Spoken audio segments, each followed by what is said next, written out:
and welcome to this episode of Cruising and Musing. I'm your host, Rob, now sometimes called Uncle Bob, and I am rolling across southwest Florida, and we've got the sunset off in the distance, and it should be a kind of pretty ride as we get down further south and start heading west across the state into the sunset. So go ahead, hit that subscribe button. Please do remember to comment and give a like if you've got something to say about what I gotta say, or if you've got something you'd like me to talk about that you'd like to hear. So on today's agenda, I wanted to talk a little bit about kind of what it was like going through school, having grown up as a Jehovah's Witness. And, maybe just kind of me sharing things out. Help if there's a teacher out here that, works with witnesses. They might understand them a little bit better. So, I guess I should take it from the top. As you know, Jehovah's Witnesses are an evangelical Protestant group. They draw their origins back to the late 1800s to a group called the Bible Students. And they kind of move forward from there, preaching their version of the truth of God and working out.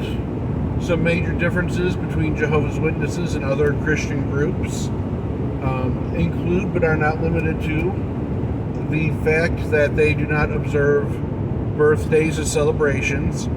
They do not observe any holidays at all. The only things they observe are the memorial of the Passover and of Christ's death. And it's an interesting ceremony when they do so, because one of their core tenets is that not everyone will be reborn to heaven, but that most people will be reborn to the earth, and it will be their new task to work in behalf of God in the process of remaking the earth as a paradise. Think like a global Garden of Eden. And those who will go to heaven will be numbered 144,000, which they get out of the book of Revelations 14:1 through 4. And that the 144,000 will rule as kings and priests alongside Christ in heaven. So their ceremony for their memorial of that Passover dinner, which, led to Christ's death. And they say that this is the only thing that, Christ had said to do. That this is the only thing where he gave a directive of, remember me as such. They will bake a few loaves of unleavened bread, and they will get some wine. I don't know exactly what type of wine they do, but I do know that sisters in the congregation do make the unleavened bread themselves. It doesn't come from any central source. I would honestly not be surprised to learn that some of the brothers make their wine, and that's how they get the wine and bread that they use for this rite. But they gather into their kingdom hall. They, review the lesson in the story of the Passover in Egypt. They review the final supper or last supper, and they go through, the different trials suffered by Christ, the refusal to be recognized by Peter, all those different, kind of low points of things. And then they pass the bread and the wine, and only those who profess to believe that they are one of the 144,000 chosen to be raised to rule as kings and priests in heaven alongside Christ may partake. Now, they used to teach that all the people who were going to be in part of the 144,000 would all be born before or by the year 1914, or would be born between the years 1914 and the end of the times, the coming of Armageddon and what have you. And then you'll notice that I'm going to kind of give contradicting beliefs every now and then, because part of the cult practice is that the The people, that you talk to, that you see knocking door to door, those are just Jehovah's Witnesses. They're your laymen. They might be as well versed in their Bible as most people's preachers, but they don't know what all is going on with the, non-biblical teachings or the interpretations, what Catholicism we would call the canon of the church. They're not involved in making those decisions or making those determinations. So they answer to a group of people in each congregation that's referred to as the Council of Elders, and they oversee each congregation that's in a town. Then above the Circle of Elders, you have a circuit overseer, which will be a group of like 5 different congregations. Then a district overseer, so think of these as like your bishop, then archbishop. And the district overseers all report into what's referred to as the governing body, who themselves refer to themselves as the faithful slave. The governing body, I forget how many people are on it. I myself stopped really paying attention to the witnesses when I was, I want to say 12, 13. They really broke my faith at 11, but it took me a few years to kind of fully realize I didn't believe anymore. And it wasn't until I was 16 where I felt confident enough to completely walk away from the faith and, face what might come with their practices of shunning and ostracization.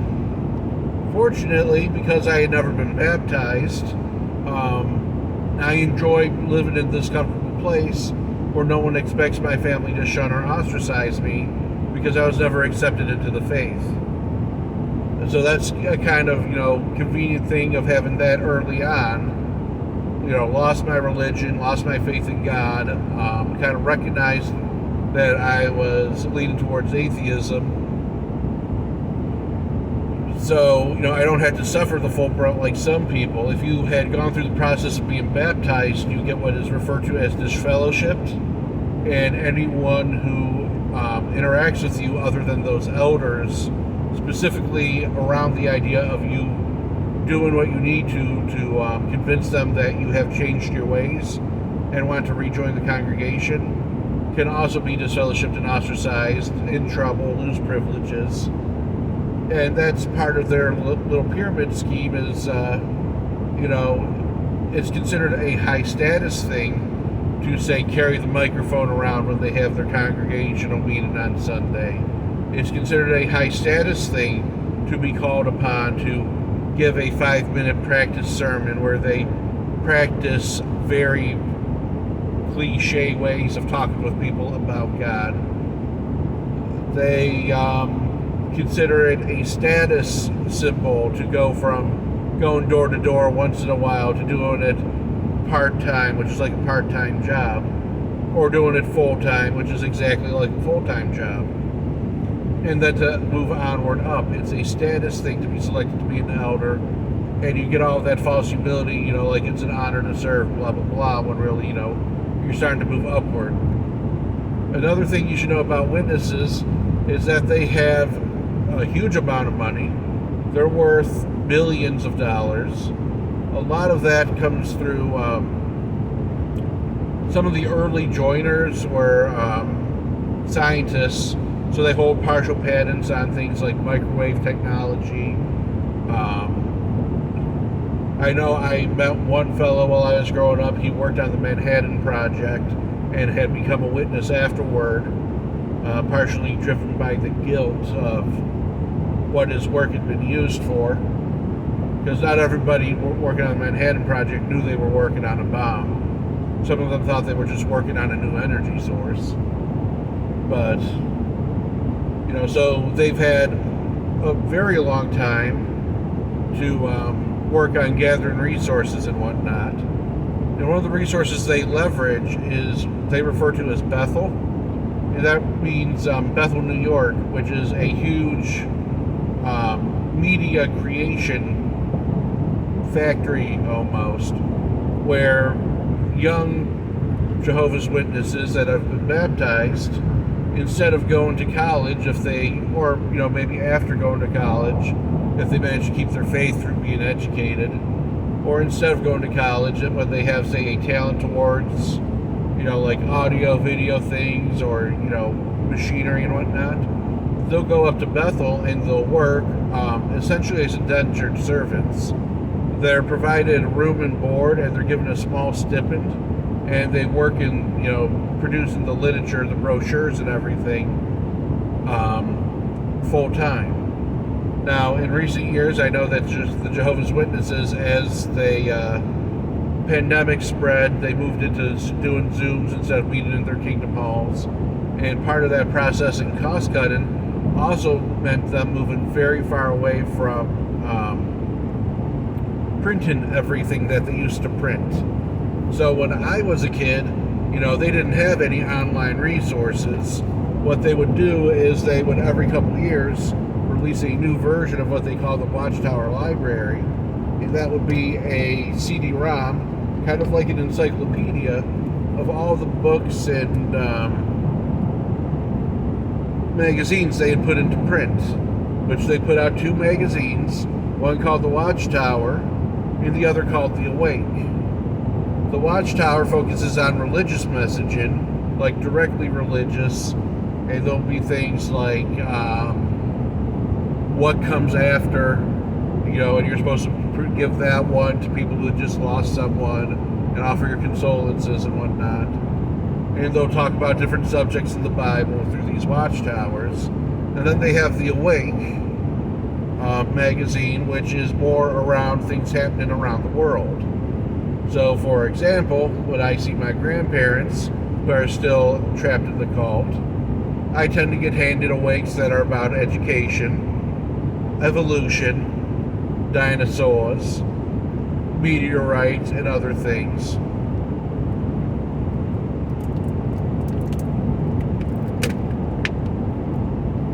Sorry, I had to get a drink there. And the idea is that, they can give you the religious explanation of these various science occurrences. So, for example, it'll explain how to reconcile or explain away something like, when talking about evolution, it'll say,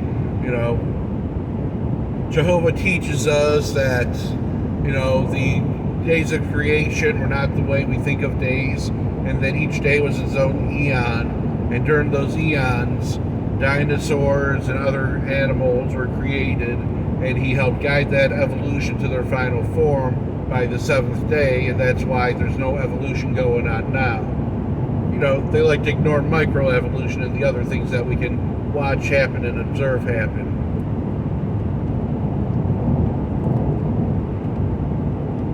We're going to adjust you guys' view a little bit so you're not off to the side. There we go. And straighten it back out. That looks good. Okay.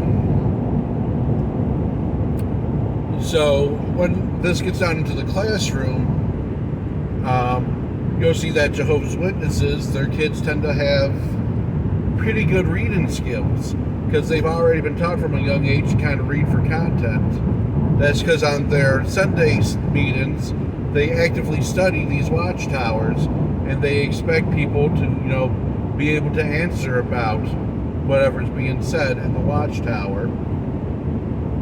And children are highly encouraged to be the ones to answer, whether it's an easy question or it's a hard and more complicated question. So they're already familiar with the idea of reading through a paragraph, finding the main idea, though they don't recognize it as those practices. And then on Tuesdays, or I believe they hold them on Wednesdays now, they have their Bible study, or book study, during which they read one of their other publications. These are things such as their Great Teacher book. I'm trying to think. Different supplementary texts that they make to explain different things in the Bible. And you're supposed to read through it, and, it references back to the Bible here and there, with their own spiel injected into it. When I had not quite yet left the witnesses, I insisted on doing a private study with an elder of the congregation about a particular one of their books called the Book of Revelations, which they no longer studied as a congregation anymore, and it focused solely on Revelations and the 3 books of John. John 1, 2, and 3 at the end of the Bible, tucked in there with Revelation. And all of these visions, importance of the end of times and whatnot, because I wanted to understand what it is these people had to say about things. So, I'm already questioning and answering those big questions, and that's one of the things that, in addition to teaching their kids how to read and making sure they know how to read, you'll notice that, they teach their kids to question, and they also teach their kids to evangelize. Every year, when I roll around to the evolution chapter of biology, I know that every little Jehovah's Witness, boy and girl, is going to protest to me that it's against their faith to learn about evolution, and they're going to take a stand. To which I say, what did they tell you about taxes? And in the good book, what does it say about, there's some other particular verses that I keep ready at the time, and I hit them with their own nonsense right back at them. But I can respect the power of faith that it has for some people, despite not believing. So I don't do anything that would question their faith, but I always hit it to them as, in the witnesses, they learn about, how to talk to Catholics, how to talk to Muslims, how to talk to Jews, what questions to ask to, kind of pick apart and pick at those belief systems. And so learning about those belief systems, they should consider learning about evolution to be learning about those other belief systems. The more they know, the better they're able to preach to people who believe it. And, I also follow up with those particular lines. My personal favorite is the, Caesar's things to Caesar's, God's things to God line, because they all kind of recognize very quickly that, I do have to take this test, and this is one of Caesar's things. So even though I don't have to believe it, I do have to do it and learn it, which makes it a very comfortable way, and most parents are comfortable with that, and what have you. And, sometimes they learn it well, and sometimes they just kind of go through the motions. So as growing up as a Jehovah's Witness, getting kind of down to the point, I, as a child, was very good as a reader. Me and my brothers, both very accelerated readers for our age. We were very respectful in school, relatively quiet with the teachers. We were rowdy with our friends, but we were always very respectful towards teachers, because one of the things that they refer to Christ as in the faith is the greatest teacher. So, it's the messaging is kind of on point, that any given teacher is following in the steps of Christ, and therefore, they are worthy of your respect, and you should treat them as such. So we were respectful towards our teachers. We read well, we listened, not much in the way of discipline issues with us, as long as other kids didn't mess with us first. But not having the holidays and the birthday presents and everything always made it a very awkward time when, those came around to be celebrated. I never made a big fuss about the whole pledge to allegiance, because, it was stand politely, don't say the pledge. If you're asked why you don't say the pledge, say that, it's against your religion to, pledge to an earthly power. All well and good and fair. And I think I had one teacher hassle me about it. My parents talked with them, and they let it drop. And that woman was my second grade teacher. I remember her as the worst teacher I ever had. That woman was just mean. She had no business working with little kids. Just mean. I remember I was walking up the stairs, and I was the line leader, and I tripped, and it still burns in my memory that there, as the kids behind me were having a little snicker, she asked me if I had a good trip. Woman, just mean. You don't embarrass your students in front of other students. You can let them embarrass themselves, but you don't mock them in front of the class. Not for something like that. Not for an accident. Oh, now I'm mad. Should have gone down that road. But one of the other things I, grown up as a witness is that, they are very old-fashioned, we'll say, when it comes to relationships between the sexes. So, whenever anything like courtship would come up and boys and girls started to notice each other, they never left you alone at all for a minute. Like there was no group of youngsters talking amongst themselves in the corner without, the ever-vigilant busybodies watching. I remember one time my brother got his first little kind of girlfriend who was crushing on him in the 8th grade. Our school bus driver was one of the witnesses, saw this girl give him a hug, and they raised hell about it. The girl gave him a hug, and no sooner did we get home than our mother called, asking who was the girl that my brother had been hugging, because she could have cared less.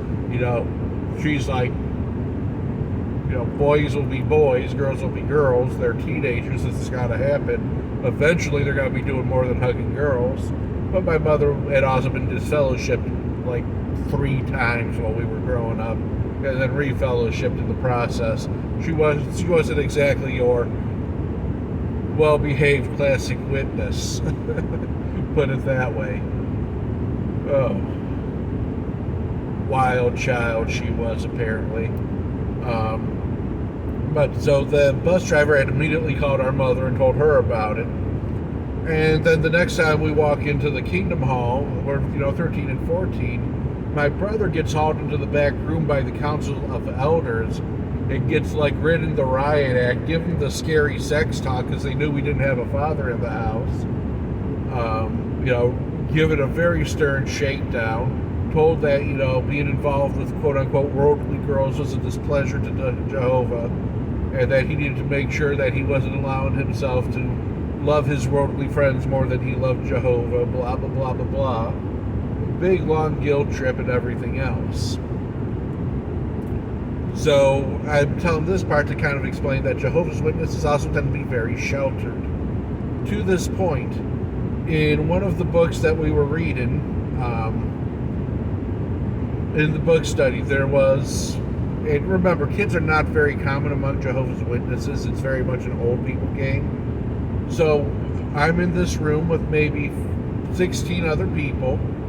We have one young girl that's about our age. We're maybe 15, 16, 17-ish at the time. The pack of boys and the one girl. And then we have maybe one younger girl in there, and she's maybe 10 or 11.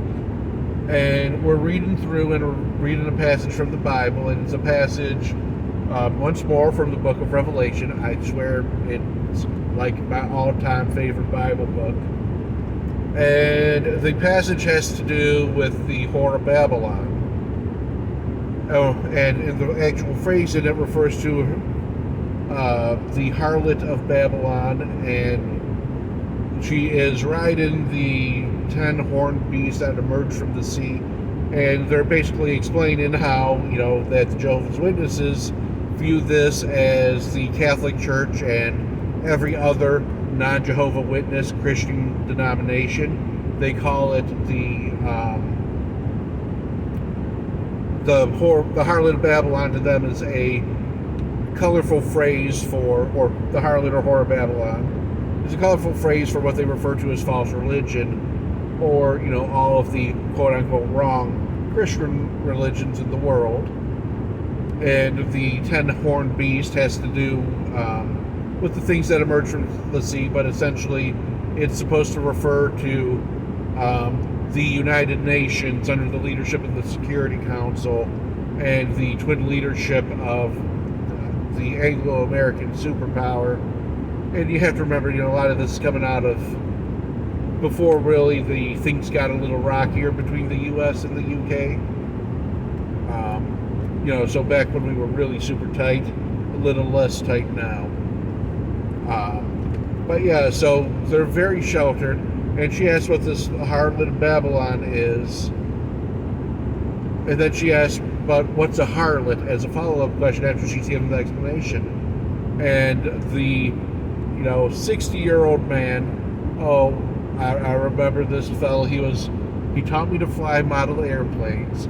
Very kind old man. His wife was dying slowly of a particular disease, and I'm pretty sure that's why they were in the faith, because there was that hope of, her living a new life in a paradise earth without dealing with this disease. And they were, all the brothers were always very kind to my brother and I, as like almost surrogate fathers at any point in time. It was very open.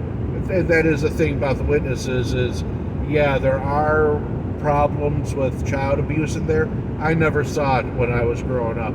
I didn't believe it for the longest time, and I still have a hard time believing the accusations of misappropriate times with minors coming out of them, because it's very much like having an extended family, and they will all work to, help the kids, protect the kids. We always had more mentors than we could shake a stick at. And this poor old fellow that was so kind is red in the face trying to explain to this 14-year-old girl what a whore and a harlot is, because no one had had the sex talk with the 14-year-old girl yet for her to understand what those words meant. And that's how sheltered they can be. So that's just some food for thought if you have Jehovah's Witnesses in your classes. I'm going to cut this off here because we're already going a little long. Until next time, it's been fun cruising and musing with you.